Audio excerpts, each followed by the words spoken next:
ಅಣ್ಣ ನಮಸ್ಕಾರ ಅಣ್ಣ. ನಮಸ್ಕಾರ ಸರ್. ನಿಮ್ಮ ಹೆಸರು ಮತ್ತು ನಿಮ್ಮೂರಣ್ಣ? ಸರ್ ನನ್ನ ಹೆಸರು ರಾಜಣ್ಣ ಅಂದ್ಬಿಟ್ಟು, ಮಾಲೂರು ತಾಲೂಕು, ಲಕ್ಕೂರು ಹೋಬಳಿ, ಕೋಲಾರ ಡಿಸ್ಟಿಕ್ಕು. ಅಣ್ಣ ಎಷ್ಟು ವರ್ಷಗಳಿಂದ ಸರ್ ನಮ್ಮ ಕಡೆ ನೀರುಗಳಿಲ್ಲ, ನಾವು ಇಲ್ಲಿ ಬಂದು ಲೀಸ್ಗೆ ಹಾಕೊಂಡು ತೋಟ ಮಾಡ್ತಾ ಇರೋದು. ಓಕೆ, ಎಷ್ಟು ವರ್ಷಗಳಿಂದ ಕೃಷಿ ಮಾಡ್ತಾ ಇದ್ದೀರಾ ನೀವು? ನಾವು ಹುಡ್ದವ್ನಿಂಕ ನಮ್ಮ ತಂದೆ ತಾಯಿ ಎಲ್ಲ ನಾವು ಕೃಷಿನೇ. ನಮ್ಮನ್ನೇನು ಓದಿದ್ದು ವಿದ್ಯಾಭ್ಯಾಸ ಏನಿಲ್ಲ, ನಾವು ಅವತ್ತಿನಿಂಕ ಕೃಷಿನೇ ಮಾಡೋದು. ನನಗೆ ಗೊತ್ತಿರಂಗೆ ನಾನೊಂದು 45 ವರ್ಷನಿಂದ ನಾವು ಕೃಷಿನೇ ಮಾಡ್ತಾ ಇರೋದು. ಈಗ ಮುಖ್ಯವಾಗಿ ಕೃಷಿ ವಿಚಾರದಲ್ಲಿ ಬಂದಾಗ ಈಗ ತರಕಾರಿ ಬೆಳೆಗಳಾಗ್ಬೋದು, ಸೊಪ್ಪಿನ ಬೆಳೆಗಳಾಗ್ಬೋದು, ಇವೆಲ್ಲ ಒಂದ್ ಕಡೆ ಇರ್ತದೆ. ಈಗ ಬಂದು ಪ್ರೆಸೆಂಟ್ ಒಂದು ಸ್ವಲ್ಪ ಹೂವಿನ ಬೆಳೆಗಳ ಬಗ್ಗೆ ಇಂಟ್ರೆಸ್ಟ್ ತೋರಿಸ್ತಾರೆ. ಹೂವಿನ ಕೃಷಿ ಮಾಡಕ್ಕೆ ಬಂದು ಎಷ್ಟು ವರ್ಷಗಳಾಗಿದೆ ಸರ್ ನೀವು? ಸರ್ ಹೂವಿನ ಕೃಷಿ ಬಂದು ನಾವು 2 ವರ್ಷನಿಂದ ಇದು ಹೂವಿನ ಕೃಷಿ ಮಾಡ್ತಾ ಇರೋದು. ಅದಕ್ಕೆ ಮುಂದೆ ಎಲ್ಲ ತರಕಾರಿನ ಬೆಳೀತಾ ಇರೋದು. ಈ ಹೂವಿನ ಕೃಷಿ ಮಾಡಿದಾಗ ಪರವಾಗಿಲ್ಲ ಅನಿಸ್ತು. ಈ ಹೂವಿನ ಕೃಷಿ ಬಂದು ಈ ಶಾಮಂತಿಯಲ್ಲಿ ಈ ಶೆಂಟೆಲ್ಲ ಬರುತ್ತಲ್ಲ, ಶೆಂಟೆಲ್ಲ ಹಾಕಿದ್ಮೇಲೆ ಸ್ವಲ್ಪ ಅದೇ ಈ ವಿಲ್ಟು ಜಾಸ್ತಿ.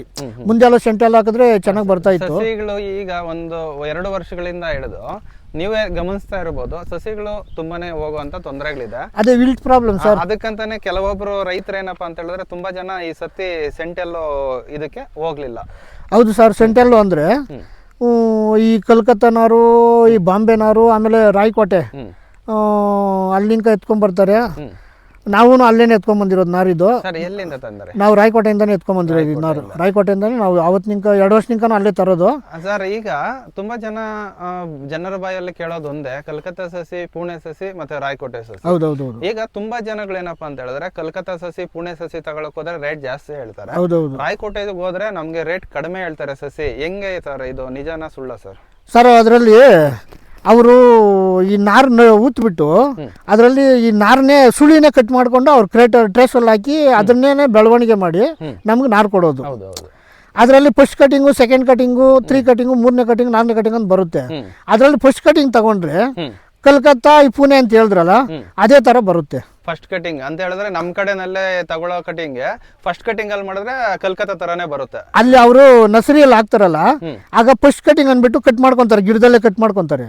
ಆ ಕಟ್ ಮಾಡ್ಕೊಂಡಾಗ ಫಸ್ಟ್ ಕಟಿಂಗು, ಸೆಕೆಂಡ್ ಕಟಿಂಗು ಈ ಪುಣೆ, ಕಲ್ಕತ್ತಾ ಅಂತ ಬರುತ್ತಲ್ಲ ಅದೇ ತರ ಬರುತ್ತೆ ನಾರು. ಅಂದ್ರೆ ನಾವು ಹೋಗ್ಬೇಕಲ್ಲಿ, ನಾವು ಅಲ್ಲಿ ಹೋಗ್ಬಿಟ್ಟು ನೋಡ್ಬೇಕು. ನಾವು ಒಂದು 1000 ನರ್ಸರಿಗಳಿದೆ, ಅಲ್ಲಿ ಹೋಗಿ ನಾವು ₹1, 10 10 ರೂಪಾಯಿ, 1.5, ಹೇಳ್ತಾರೆ, ಇಲ್ಲ 1.60 ಹೇಳ್ತಾರೆ. 80 ಪೈಸನಿಗೆ ಸಿಗುತ್ತೆ. ಒಂದು ಟೈಮ್ನಾಗ 60 ಪೈಸೆಗೂ ಸಿಗುತ್ತೆ. ಅಲ್ಲಿ ಏನು ಮಾಡ್ಬೇಕಂದ್ರೆ ನಾವು ನಮ್ಗೆ ಯಾವುದು ಚಾಯ್ಸ್ ಆಗ್ತದೆ ಅದನ್ನ ಚಾಯ್ಸ್ ಮಾಡಬೇಕು. ಫಸ್ಟ್ ಕಟಿಂಗು, ಸೆಕೆಂಡ್ ಕಟಿಂಗ್ ತಗೊಂಡ್ರೆ ನಾರು ಸೂಪರ್ ಆಗಿರ್ತದೆ, ಕಲ್ಕತ್ತಾ ನಾರು ಬಂದಂಗೆ ಬರ್ತದೆ.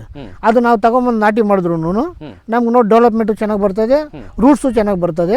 ಆಮೇಲೆ ಅದಕ್ಕೆ ಈ ಸೆಂಟೆಲ್ಲ ಈಲ್ಡ್ ಪ್ರಾಬ್ಲಮ್ಗೆ ಈ ಡ್ರಿಪ್ ಗೊಬ್ಬರ ಇವೆಲ್ಲನೂ ಕೊಡಬಾರ್ದು ಅಣ್ಣ. ಈಗ ಅದು ಮುಂದೆ ಒಂದು ಸ್ವಲ್ಪ ಡಿಸ್ಕಸ್ ಮಾಡೋಣ.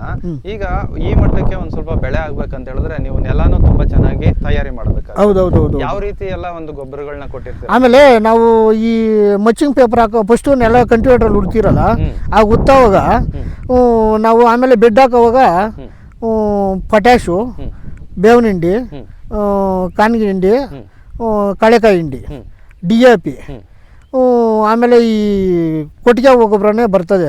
ಮೂಟಿಗಳಲ್ಲಿ ಇವ್ರದ್ದು ಬರ್ತದೆ, ಮಂಗಳಾದು ಬರ್ತದೆ, ಜೆಕಿಸಾನ್ದು ಬರ್ತದೆ. ಆರ್ಗ್ಯಾನಿಕ್ ಗೊಬ್ಬರ ತರ ಬರುತ್ತೆ. ಅದು ಹೆಸರು ಮರ್ತೋಗಿದ್ದೀನಿ ನಾನು. ಅದನ್ನೆಲ್ಲ ಮಿಕ್ಸ್ ಮಾಡಿಬಿಟ್ಟು ನಾವು ಮಿಕ್ಸ್ ಮಾಡಿಬಿಟ್ಟು ನಾವು ಬೆಡ್ ಹಾಕಿ ಮುಂಚೆನೆ ಹಾಕ್ಸ್ಬಿಡ್ತೀವಿ. ಬೆಡ್ ಹಾಕಿ ಮುಂಚೆನೆ ಲೇಬರ್ ಇರ್ತಾರಲ್ಲ ಅವರೇ ಹಾಕೊಂಡು ಹೋಗ್ತಾರೆ. ಆಮೇಲೆ ಬೆಡ್ ಹಾಕ್ತಾರೆ, ಪೇಪರ್ ಹಾಕ್ತಾರೆ, ಓಲ್ಗಳು ಹಾಕ್ತಾರೆ. ಆಮೇಲೆ ನಾರು ತಂದು ಅಲ್ಲಿಂದ 1 ದಿನ 2 ದಿನ ಇಲ್ಲಿ ಮಡ್ಕೊಂಡು ನಾವು ಔಷಧಿ ಗೀಸಿ ಸಿಂಪಡಣೆ ಮಾಡಿ ಆಮೇಲೆ ನಾವು ನಾರು ನಾಟಿ ಮಾಡ್ತೀವಿ. ನೀವು ಈಗ ರಾಯಕೋಟೆಯಿಂದ ತಂದಿರುವಂತ ಸಸಿ ಏನ್ ಬೆಲೆ ಆಯ್ತಣ್ಣ? ನಮ್ಗೆ ಇದು ₹1.40 ಅಲ್ಲಿ ನಾರು ಚೆನ್ನಾಗಿತ್ತು. 80 ಪೈಸೆಗೆ 60 ಪೈಸೆಗಲ್ಲೂ ನಾವು ಚೆನ್ನಾಗಿರೋದು ನೋಡಿ ಹುಡುಕಿ 1.80 ಹೇಳಿದ್ರು ಅವರು. ನಾವು ಮಾತಾಡಿ ₹1.40 ಮಾತಾಡಿದ್ವಿ. ಅಲ್ಲಿ ಯಾರೋ ಗೊತ್ತಿರೋರು ಸಿಕ್ಕಿದ್ರು, ಅವ್ರು ಬಂದು ಮಾತಾಡ್ಕೊಟ್ರು ನಮ್ಗೆ. ಅವ್ರು 1.60 ಕಮ್ಮಿ ಕೊಡಲ್ಲ ಅಂದ್ರೆ ₹1.40 ಮಾತಾಡ್ಕೊಟ್ರು. ಆಮೇಲೆ ಟೆಂಪರ್ ಚಾರ್ಜ್, ಟ್ರಾನ್ಸ್ಪೋರ್ಟಿಂಗ್ ಚಾರ್ಜು ಸೇರಿದ್ರೆ ನಿಮ್ಗೆ ಒಂದು ಸಸಿ ₹1.60 ಬಿತ್ತು. ಈಗ ಈ ಒಂದು ವಿಸ್ತೀರ್ಣ ನೋಡೋದಾದ್ರೆ ಎಷ್ಟಿದೆ ಅಣ್ಣ? ಈ ಒಂದು ಲ್ಯಾಂಡ್ ನೀವು ಹಾಕಿರುವಂತ ವಿಸ್ತೀರ್ಣ ಇದು 1.5 ಎಕರೆ ಬರುತ್ತೆ. 1.5 ಎಕರೆ. ನಾವು ಈಗ 18,000 ನಾರು ಉಣಿದಿದ್ವಿ. ಅಂದ್ರೆ ಡಬಲ್ ಉಣಿದಿರಿ ನಾವು. ಕೆಲವರು ಸಿಂಗಲ್ ಉಣ್ತಾರೆ, ಜಿಗ್ಜಾಗ್ ಫಾರ್ಮೆಟ್ ಅಲ್ಲಿ ಉಣಿದಿರಿ. ಈಗ ಈ ಮಟ್ಟದ ಸಸಿ ಬಂದು ಇಲ್ಲಿಂದ ಆಚೆಗೆ ಆಗೋದಿಲ್ಲ. ಈ ತರ ಇಲ್ಲ ಇಲ್ಲ ಇಲ್ಲ development ಇಲ್ಲ ಆಗೋದಿಲ್ಲ. ಇಲ್ಲ ಇಲ್ಲ ಇಷ್ಟು ಡೆವಲಪ್ಮೆಂಟ್ ಆಗಲ್ಲ. ಅಣ್ಣ ಏನಣ್ಣ ಕಾರಣ? ಅಂದರೆ ಅದೇ ನಾವು ಗೊಬ್ಬರ ಏನು ಕೊಡಿಲ್ಲ ಇದುವರೆಗೂ. ಹ್ಮ್ ಈ ಗೌರ್ಮೆಂಟ್ ಗೊಬ್ಬರ ಇದೆಯಲ್ಲ ಅದು ಇದುವರೆಗೂ ಏನು ನಾವು ಕೊಡಿಲ್ಲ. ಅಲ್ಲ ಈಗ ಇದನ್ನ ಬಂದು ನೀವು ನಾಟಿ ಮಾಡಿರೋದು ಯಾವ ತಿಂಗಳಲ್ಲಿ? ನಾವು ಇದು ನಾಟಿ ಮಾಡಿ 140 ದಿನ ಆಗೈತೆ. 140 ದಿನ, 3.5 ತಿಂಗಳ ಮೇಲೆ ಆಗಿದೆ. ಆಗೈತೆ, 3 ಕಟಿಂಗ್ ಆಗೈತೆ ಇವಾಗ. ಓಕೆ ಅಣ್ಣ, ಈಗ ಅದನ್ನೇ ಕೇಳಿದ್ದು, ಇವಾಗ ಸೀಸನ್ ಅಲ್ಲಿ ಬಂದು ಲೈಟಿಂಗ್ ಹಾಕೋ ಅವಶ್ಯಕತೆ ಇಲ್ಲ. ಇವಾಗ ಏನು ಫೆಬ್ರವರಿ, ಏಪ್ರಿಲ್, ಮಾರ್ಚ್, ಏಪ್ರಿಲ್ ಅಲ್ಲಿ ಉಣೋದಕ್ಕೆ ಎಲ್ಲದಕ್ಕೆ ಲೈಟಿಂಗ್ ಅವಶ್ಯಕತೆ ಇದೆಯಾ? ಅಂದ್ರೆ ನಮ್ಗೆ ಒಂದೇಕಿಂತ ಹೂವು ಬರ್ಬೇಕಂದ್ರೆ ಲೈಟಿಂಗ್ಸ್ ಕೊಡಬೇಕು. ಒಂದೇ ಸರ್ತಿ ಬರ್ಬೇಕಂದ್ರೆ ಒಂದೇ ಸತಿ ಹೂವು ಬರಬೇಕು. ಒಂದು ತಿಂಗಳು 2 ತಿಂಗಳಲ್ಲಿ ಖಾಲಿ ಆಗ್ಬಿಡ್ಬೇಕಂದ್ರೆ ನಾವು ಲೈಟಿಂಗ್ ಕೊಟ್ರೆ ಗಿಡ ಇಷ್ಟು ಇದಾಗಲ್ಲ, ಇಷ್ಟೊಂದು ಗ್ರೋತ್ ಬರಲ್ಲ, ಇಷ್ಟೊಂದು ಲಾಕಗಳು ಬಂದು ಇಷ್ಟೊಂದು ಲೇಟ್ ತಗೊಳಲ್ಲ. ಇವಾಗ ಟೈಮ್ ಜಾಸ್ತಿ ತಗೊಂತದೆ ಇದು ಇವಾಗ 3 ತಿಂಗಳು ಹೂವು ಕೊಯ್ತದೆ. ಅಂದ್ರೆ ನಿಧಾನಕ್ಕೆ ಸ್ವಲ್ಪ ಸ್ವಲ್ಪನೇ ಕೊಯ್ತದೆ. 1.5 ತಿಂಗಳಿಗೆ ಆಗುತ್ತಲ್ಲ ಅದು ಒಂದೇಕಿಂತ 2 ಟನ್ನು 1.5 ಟನ್ನು ಹಂಗೆ ಒಂದೇಕಿಂತ ಬಂದ್ಬಿಡ್ತದೆ. 1 ತಿಂಗಳ ಮೇಲೆ 15 ದಿನಕ್ಕೆ ಖಾಲಿ ಆಗುತ್ತದೆ ಅದು. ಇದು ಇವಾಗ ನೋಡಿ ತಿಂಗಳ ಕೊಯ್ತಾವ್ರೆ, ತಿಂಗಳ ಮೇಲೆ ಇದು 5ನೇ ಕಟಿಂಗ್ ಕೊಯ್ತಾವ್ರೆ. ಅದೇ ಕಮ್ಮಿಗೆ 150 kg, 200 kg, 300 kg ಹಿಂಗೆ ಕೊಯ್ತಾವ್ರೆ. ನಿಧಾನಕ್ಕೆ ಬರುತ್ತೆ. ಅದೇ ಈಗ ಇನ್ನೂ 1 ತಿಂಗಳು ವರಲಕ್ಷ್ಮಿ ಹಬ್ಬಕ್ಕೆ ಫುಲ್ ಬರ್ತದೆ. ಯಾವಾಗ ಬರ್ಬೋದು ಇದು 2 ಟನ್ 2 ಟನ್. ಓಕೆ, ಇರ್ಲಿ, ಅದು ಒಳ್ಳೆ ಟೈಮ್ಗೆ ಬಂದ್ರೆ ಒಳ್ಳೇದೇ. ಯಾಕಂದ್ರೆ ಅಂದ್ರೆ ಇವಾಗ್ಲೂ ಏನು ರೇಟ್ ತೆಗೆದಾಕೋತಾರ ಏನಿಲ್ಲ, ರೇಟ್ ಚೆನ್ನಾಗಿದೆ ಸರ್. ಈಗ ರೇಟ್ ಚೆನ್ನಾಗಿದೆ. ಚೆನ್ನೈಯಲ್ಲಿ ಬಂದು 200 ರೂಪಾಯಿಂದ 320 ರೂಪಾಯಿವರೆಗೂ ಮಾರ್ತಾ ಇದ್ರು ನಮ್ಮ ಮನೆ ಹೋಗಿದ್ದಾಗ ಚೆನ್ನೈಯಲ್ಲಿ. ಈ ಹೊಸಕೋಟೆ ಇಲ್ಲೆಲ್ಲನೂ ಯೂಟ್ಯೂಬು, ಚಿಕ್ಕಬಳ್ಳಾಪುರ ಅದೆಲ್ಲ ಯೂಟ್ಯೂಬ್ ಅದೆಲ್ಲ ಕೊಡ್ತಾವ್ರೆ. ಆಕ್ಷನ್ ನೋಡಿದ್ರೆ ಸೆಂಟೆಲ್ಲ ಬಂದು 400 300ರಿಂದ 450ವರೆಗೂ ಕೂಗ್ತಾವ್ರೆ. ಅಂದ್ರೆ ಅವರು ಟಾಪ್ ರೇಟ್ ಮಾತ್ರ ಹಾಕ್ತಾವ್ರೆ. 1 ಬ್ಯಾಗು 2 ಬ್ಯಾಗು ಮಾತ್ರ, 1 ಬ್ಯಾಗ್ ಮಾತ್ರ ತೋರಿಸ್ತಾರೆ. ಇನ್ನು ನಮ್ಮಂತ ರೈತರು 10 ಬ್ಯಾಗು 15 ಬ್ಯಾಗ್ ಎತ್ಕೊಂಡೋದ್ರೆ ಅವೆಲ್ಲ 250 300 ಆವರೇಜ್ ರೇಟ್ ಬೀಳುತ್ತೆ. ಸರಿ ಅಣ್ಣ, ಈಗ ಅಂತರಗಳು ಮುಖ್ಯವಾಗಿ ಏನಂದ್ರೆ ಸೀಸನ್ ಅಲ್ಲಿ ಹಾಕುವಾಗ ಅಂತರ ಜಾಸ್ತಿ ಚೆನ್ನಾಗಿ ಕೊಡ್ಬೇಕು ಅಂತ ಹೇಳ್ತಾರೆ, ಇಲ್ಲಾಂದ್ರೆ ಓಡಾಡಕ್ ಕೂಡ ಆಗಲ್ಲ. ನೀವು ಕೊಟ್ಟಿರೋಂತ ಅಂತರ ಎಷ್ಟಿದೆ ಅಣ್ಣ ಬೆಡ್ಡಿಂದ ಬೆಡ್? ಸರ್ ನಾವು 5.5 ಅಡಿ ಕೊಟ್ಟಿದ್ದೀವಿ. 5.5 ಅಡಿ ಕೊಟ್ಟು ಅಂದ್ರೆ ಈ ಕ್ಲೈಮೇಟ್ಸ್ ಅಲ್ಲಿ ಈ ಬೇಸಿಗೆನಲ್ಲಿ ಊತಿದ್ದಲ್ಲ ನಾವು, ಆ ಟೆಂಪ್ರೇಚರ್ಗೆ ಅದರಲ್ಲಿ ಈ ಸಲ ಟೆಂಪ್ರೇಚರ್ ಜಾಸ್ತಿ ಅಲ್ಲ, ಇದೇನಾಯ್ತು ಗಿಡ ಜಾಸ್ತಿ ಗ್ರೋತ್ ಆಗೋಯ್ತು ನೋಡಿ. ಈಗ ಇದು ಓಡಾಡಕ್ ಕೂಡ ಕಷ್ಟನೇ ಈ ವಾರ 15 ದಿನ ಹೋದ್ರೆ. ಅದಕ್ಕೆ ಲೈಟಿಂಗ್ಸ್ ಬಿಟ್ರೆ ಏನಾಗುತ್ತೆ ಅಂದ್ರೆ ಇಷ್ಟು ಬೆಳೆ ಇಷ್ಟು ಆ ಕಡೆ ಈ ಕಡೆ ಚದ್ರಲ್ಲ ಗಿಡ ಹೈಟ್ ಬರ್ತದೆ. ಅವಾಗ ನಾವು ಕಡ್ಡಿ ಗಿಡ್ಡಿ ಹಾಕೊಂಡು ತಂಗು ಸೆಳ್ಕೊಂಡ್ರೆ ಅವಾಗ 1 ತಿಂಗಳಲ್ಲಿ ಹೂವು ಖಾಲಿ ಆಗುತ್ತೆ. ಅದೇ ಲೈಟಿಂಗ್ಸ್ ಬಿಟ್ರೆ ಅವ್ರು ಹೈಟ್ ಬೆಳೀತದಲ್ಲ, ಇವಾಗ ಮಾಡ್ಬೇಕಂದ್ರೆ ಕಷ್ಟ ಇವಾಗ. ಸರಿ ಅಣ್ಣ, ಈಗ ಇದೊಂದಾಯ್ತು. ಈಗ ಸಸಿಯಿಂದ ಸಸಿಗೆ ಎಷ್ಟು ಅಂತರ ಕೊಟ್ಟಿರ್ತೀರಾ? ಅಂದ್ರೆ ಒಂದ್ ಸಸಿಯಿಂದ ಇನ್ನೊಂದ್ ಸಸಿಗೆ 1 ಕಾಲಡಿ. ಜಿಗ್ಜಾಗ್ ಫಾರ್ಮೆಟ್ ಎಲ್ಲ 1 ಕಾಲಡಿ. 1 ಕಾಲಡಿ 1.5 ಅಡಿನೂ ಬರುತ್ತೆ. ಕೆಲವರು 1 ಅಡಿಗೆ ಇದು 1 ಅಡಿಗೆ ಹಾಕಿ ಸಿಂಗಲ್ ಉಣ್ತಾರೆ.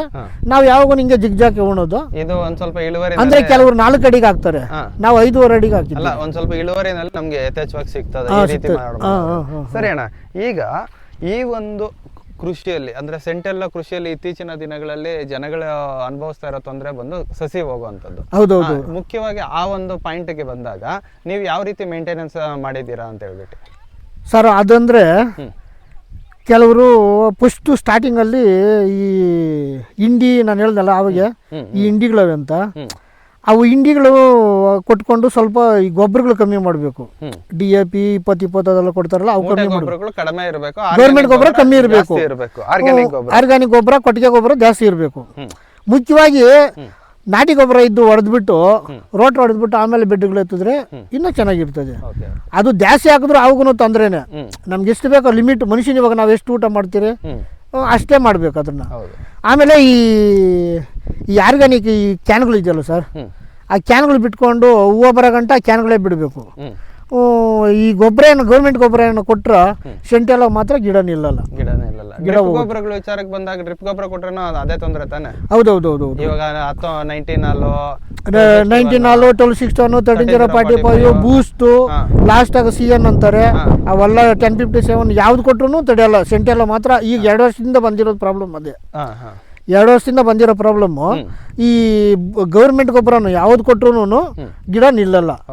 ಕೆಲವು ತೋಟಗಳಲ್ಲಿ ಸೆಂಟೆಲ್ಲ ಉಣೋದೇ ಬಿಟ್ಬಿಟ್ಟವ್ರೆ. ನಮ್ದು ಇದು ಹಾಕಿರಲ್ಲ ಹೊಸನೆಲ್ಲ ಅನ್ಬಿಟ್ಟು ನಾವು ಹಾಕಿದಿರಿ, ಚೆನ್ನಾಗೈತೆ ದೇವ್ರೇನೋ ನಮ್ಗೆ. ಆ ಸಮಸ್ಯೆ ಏನು ಕಾಣಿಸ್ಕೊಂಡಿಲ್ವಾ ಎಲ್ಲಾದ್ರೂ ಇದರಲ್ಲಿ? ಇದು ನಮ್ದ್ರಲ್ಲಿ ನೋಡಿ ಅಲ್ಲೊಂದು 2 ತಾವು ಬಂದಿದೆ ಸರ್, 2 ಹತ್ರ ಬಂದಿದೆ. ಅಲ್ಲಿಗೆ ನಾವು ಇವ್ರು ಯಾರು ಹೇಳಿದ್ರು ಬಂದು ಗೌರ್ಮೆಂಟ್ ಗೊಬ್ಬರ ಬಿಡು ಅಂದ್ರು. ನಾವು ಒಂದು 8 kg ತಂದು ಬಿಟ್ಟು ನೋಡಿದೆ.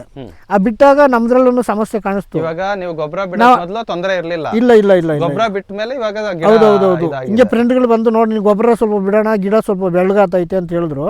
ಅವಾಗ ನಾನು 8 kg ತಂದುಬಿಟ್ಟೆ. ಆ 8 kg ಬಿಟ್ಟ ಮೇಲೆ ಒಂದು 4-5 ದಿನಕ್ಕೇನೆ ನಮ್ಗೆ ಕಾಣಿಸ್ತು ಸೂಕ್ಷ್ಮ ಏನೋ ಗಿಡಗಳು ಹೋಗೋದು.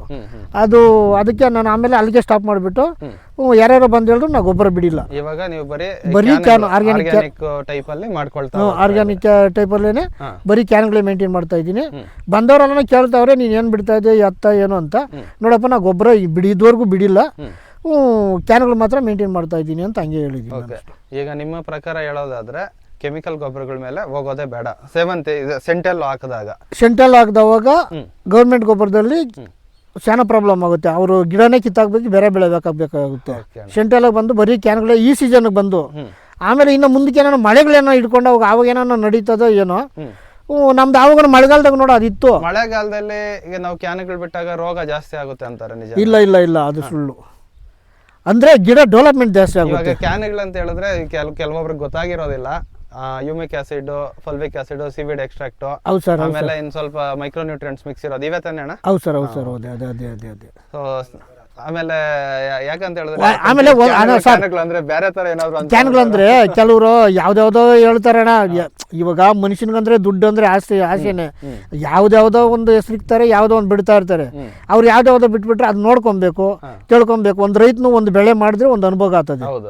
ಇವಾಗ ನಾನು ಶಾಮಂತಿ ಬೆಳೆದಿದ್ದೀನಿ, ಹುಷಾರಿದ್ರೆ ಆ ಬೆಳೆಯಲ್ಲೇ ರೈತನಿಗೆ ಅನುಭವ ಆಗುತ್ತದೆ. ನಾನು ಮುಂದಕ್ಕೆ ಈ ಬೆಳೆಗೆ ಏನು ಮಾಡಬೇಕು, ನಾನು ಏನು ತಪ್ಪು ಮಾಡಿದೆ, ನಾನು ಬೇರೆ ಬೆಳೆ ಹಾಕಿದ್ರೆ ಏನು ಅದನ್ನ ಯಾವ ಥರ ಟ್ರೀಟ್ ಮಾಡಬೇಕು, ಯಾವ ಥರ ಮೆಡಿಸಿನ್ ಆಗಬೇಕು, ಯಾವ ಥರ ಗೊಬ್ಬರ ಬಿಡಬೇಕು ಅಂದ್ಬಿಟ್ಟು ಅನುಭವ ಇರೋವನು ರೈತನ ಕರೆಕ್ಟಾಗಿ ತಿಳ್ಕೊಂಡ್ಬಿಟ್ರೆ ಅವನು ಯಾರನ್ನೂ ಏನು ಕೇಳೋಂಗಿಲ್ಲ. ಅವ್ರ ಪಾಡ್ಗೆ ಅವ್ರಿಗೆ ಬೇಕಾಗಿರೋ ತಗೊಂಡು ಮಾಡ್ಕೊಂಡು ಹೋಗ್ಬೋದು.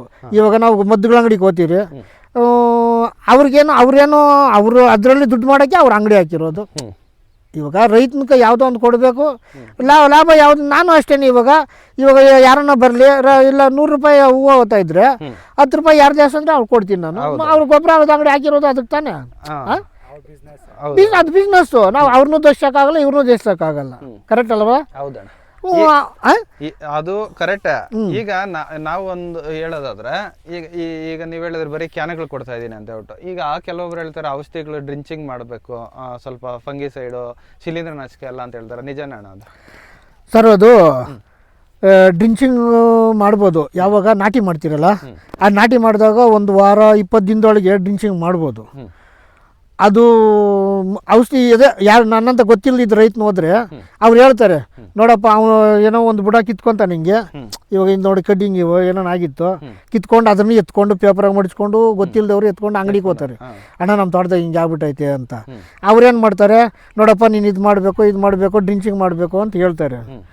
ಅದೇ ನಮ್ಮಂಥವ್ರು ಯಾರನ್ನ ಗೊತ್ತಿರೋ ರೈತನು, ಇವಾಗ ನಾನು ಹೇಳ್ದನಲ್ಲ, ಒಂದು ಬೆಳೆ ಮಾಡಿದ್ರೆ ಒಂದು ರೈತನಿಗೆ ಅನುಭವ ಆಗ್ತೈತೆ ಅಂತ, ಆ ಅನುಭವ ಇರೋನು ಕ್ಯಾನಲ್ ಇದು ತಂದ್ಬಿಟ್ಟು ಡ್ರಿಪ್ಪಲ್ಲೇ ಬಿಟ್ಬಿಟ್ರೆ ಅದೇ ಆರಾಮಾಗಿ ಆಗ್ತದೆ.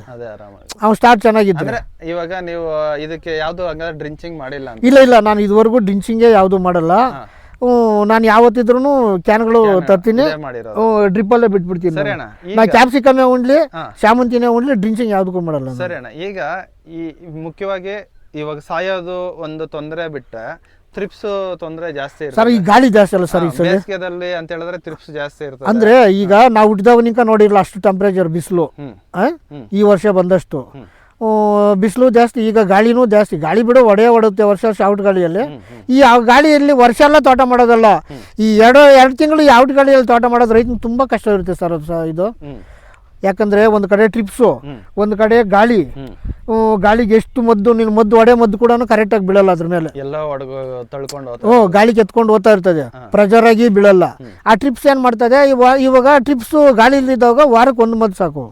ಈ ಗಾಳಿ ಜಾಸ್ತಿ ಆದಾಗ ವಾರಕ್ಕೆ 2 ಮದ್ದು ಹೊಡಿಬೇಕು, ಆವಾಗೂ ಕ್ವಾಲಿಟಿ ಬರಲ್ಲ.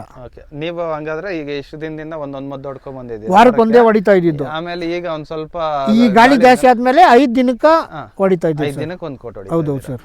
ಓಕೆ ಅಣ್ಣ, ಇಷ್ಟೆಲ್ಲ ಒಂದು ಶ್ರಮ ಪಟ್ಟು ಮಾಡಿದ್ದೀರಾ, ಇದಕ್ಕೆ ತಕ್ಕ ಪ್ರತಿಫಲ ದೇವ್ರು ಕೊಡ್ಲಿ ನಿಮ್ಗೆ. ಜೊತೆಗೆ ಏನಂತ ಹೇಳಿದ್ರೆ ಸ್ವಲ್ಪ ಈ ಮೋಡ ವಾತಾವರಣ ಈ ಟೈಮಲ್ಲಿ ಸ್ವಲ್ಪ ರೋಗ ಲಕ್ಷಣಗಳೆಲ್ಲ ನೋಡಿ ಇವತ್ತು ಕಮ್ಮಿ ನೀವು ಬಂದಿರೋದಕ್ಕೇನೋ ನೀವು ಗಾಳಿ ಕಮ್ಮಿ ಮಾಡ್ಕೊಂಡ್ ಆ ರೀತಿ ಏನಿಲ್ಲ, ಏನೋ ನಾವು ವಿಡಿಯೋ ಮಾಡೋದಕ್ಕೇನೋ ಸೌಂಡ್ ಇಲ್ದಿರ ಗಾಳಿ ಏನ್ ನೆನ್ನೆ ಮೊನ್ನೆ ಏನು ಮರು ಒಂದು ಹೊಡೆದಿದ್ದೆ ಗಾಳಿ ಇವತ್ತೇ ಕಡಿಮೆ ಆಗಿರೋದು. ಓಕೆ ಅಣ್ಣ ಇರ್ಲಿ. ಓಕೆ, ನೀವು ಇಷ್ಟು ಮಾತ್ರ ನಿಂತ್ಕೊಂಡಾಗ ಆತಾ ಇರಲಿ, ನೀನೇ ತೊಳ್ಕೊಂಡು ಈಗ ನಮ್ಮನ್ನೇ ಅಲ್ಲಾಡಿಸ್ತಾ ಇತ್ತು ನೆನ್ನೆ ಎಲ್ಲ ನೋಡೋದಾದ್ರೆ.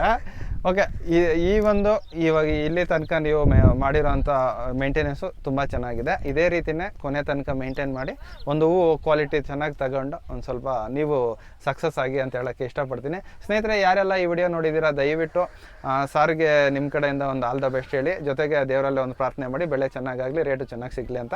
ಅಣ್ಣ, ಇಷ್ಟೆಲ್ಲ ಮಾಹಿತಿ ಹಂಚ್ಕೊಂಡಿದ್ದಕ್ಕೆ ನಿಮಗೆ ನಮ್ಮ ಕಡೆಯಿಂದ ಧನ್ಯವಾದಗಳು ಅಣ್ಣ. Thank you sir.